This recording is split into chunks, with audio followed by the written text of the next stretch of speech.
quite frankly, I look at their offense, and the potential of this offense to me is really, really high. I mean, I really like a lot of their players. The biggest problem is the two local teams have two new left tackles.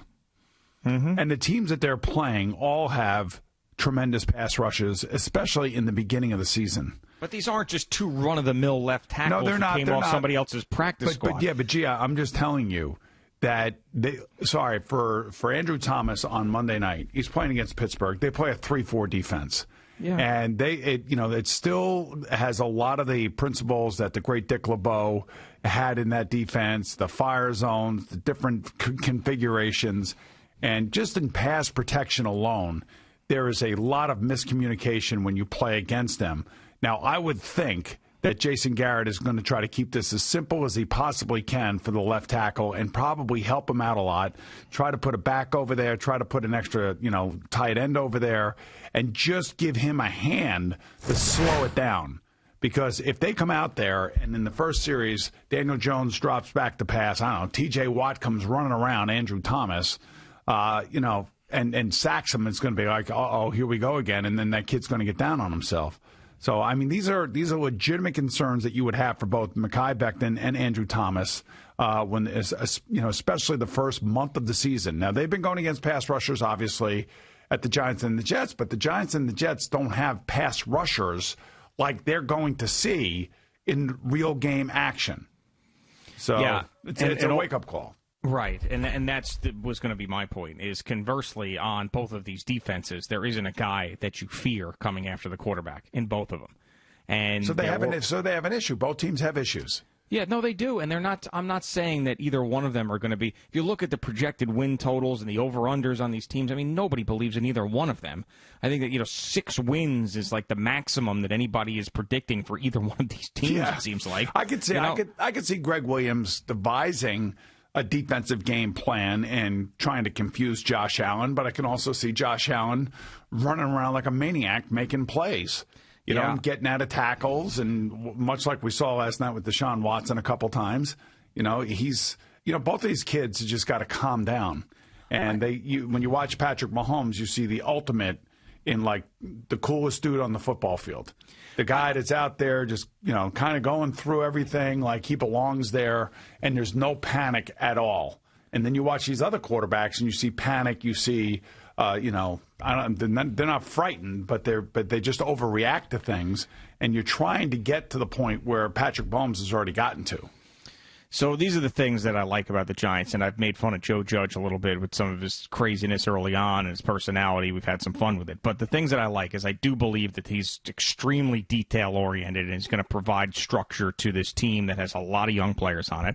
I also like the addition of someone like Blake Martinez, who has been playing in a place like Green Bay for a number of years where they've won, and he's a veteran presence, and I think someone like that is key to on a defense like this. Bring in Logan Ryan. I also really like that.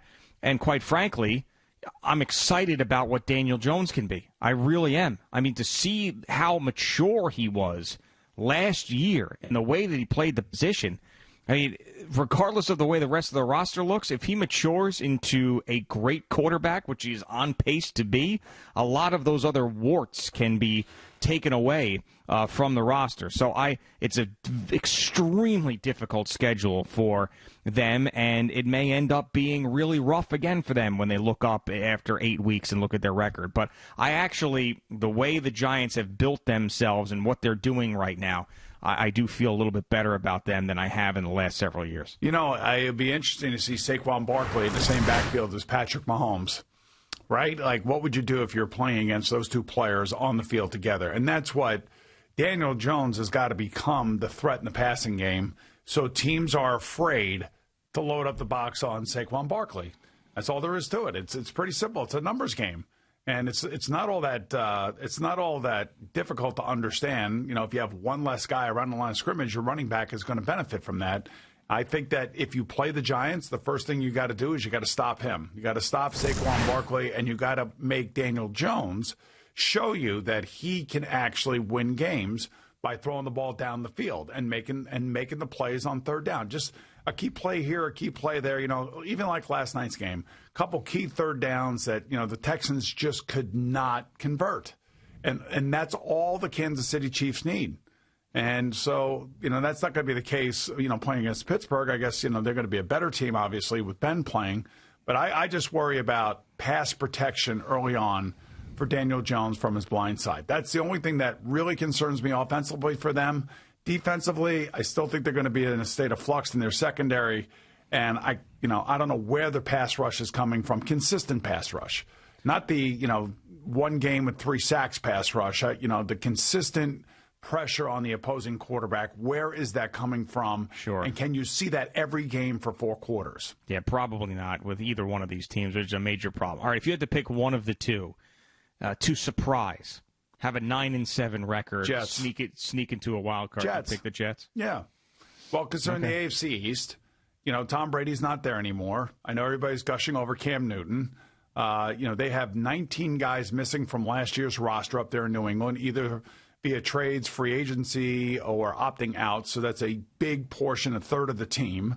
I know Bill Belichick's a great coach. He'll have his team ready. McDaniels will have an offense set up for Cam Newton. But, there isn't anybody up there, I don't think, that, you're not talking about Tyreek Hill in this division anywhere, are you? Maybe Stephon Diggs? Yeah, a different type of player, but yeah, really good wide receiver. And I think Buffalo's the best team going into it. You have to say that. I don't know how you can't say that. Sure. I mean, that's why most people are picking them to win. Listen, they got that continuity, division. and they have the most underappreciated head coach in all the NFL in Sean McDermott. Not underrated, because anybody in the NFL knows about Sean McDermott, knows what kind of coach he is, and knows what he has done up there, obviously, with their playoff appearances. But I would just say underappreciated publicly. Like, if you put his picture up, how many NFL fans would know who he is? Yeah. Yeah, I actually would pick the Giants over the Jets if I had to pick one of those teams. Look at their schedule, man. I know. I'm just telling you. I don't know. And don't you think there are 8 teams in the NFC? And remember, we do have an expanded playoff this year. So we'll have 3 wild card games, and we'll only have 1 bye per conference. But don't you think the NFC is loaded? It is. And I don't like to get caught up in the schedule stuff. I really don't, because so many things happen in the NFL, especially this year with injuries, where a team that you think is going to be good isn't, or somebody that you think is going to play quarterback is not, or whatever it may be. Plus, you're talking about a different road environment in a lot of places with limited fans or no fans. I'm not getting caught up in the schedule stuff as much. I like the Giants a little bit more. Look at the NFC East, the 2 teams. Yeah, I don't know what Washington offensively is going to be, but defensively they're going to be good. They got pass rushers, man. That's a bad team. That they got pass rushers, I'm telling you. Yeah, they do. Philadelphia's going to be a good team with Carson Wentz. We obviously know the Dallas Cowboys are going to be a good team with Dak Prescott and all the things that they did in the offseason.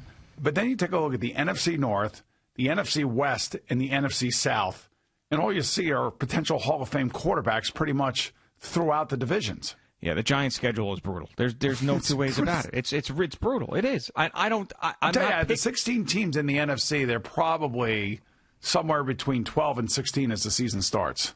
Now, don't get me wrong. I'm not picking either one of these teams to make the playoffs. But my hypothetical question was, if you could pick one to surprise out of the 2, which one would it be? And as I said, the Jets, but they got to play the NFC West. They got to play the AFC West. Jeez. It's just going to be it'll probably end up being another brutal year for New York football, probably. But I feel more potential coming out of the Giants. Maybe because of the unknown. Maybe that's what it is. Maybe it's the unknown of what Daniel Jones is in year 2, the unknown of Joe Judge. A rookie head coach who's basically had his team on the field for a year, has no OTAs, been trying to do this through a Zoom meeting, through social justice issues. Yeah. Trying to get a team together, putting a staff together, putting a new offense and a new defense in. And it's in the middle of a pandemic.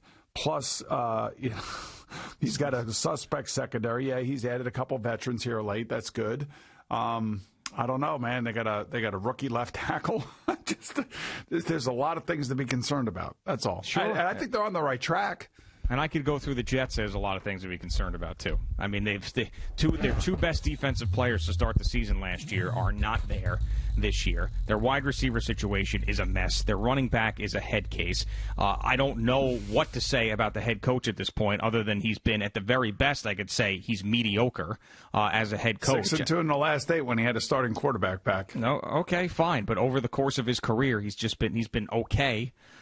So I mean, I don't know. I don't like that defense. The rebuilt offensive line I like. Good. And Greg Williams is kind of a master of disguise and a master of kind of, camouflaging some of the weaknesses with some of his unique structure. And it's almost like you cannot predict what he's going to do. You have no idea what he's going to do. He's like a mad scientist, which is a good thing for the Jet defense, I think. Thank you for watching. Please like, comment, and subscribe. And don't forget to hit the red bell so you're notified when we have new content.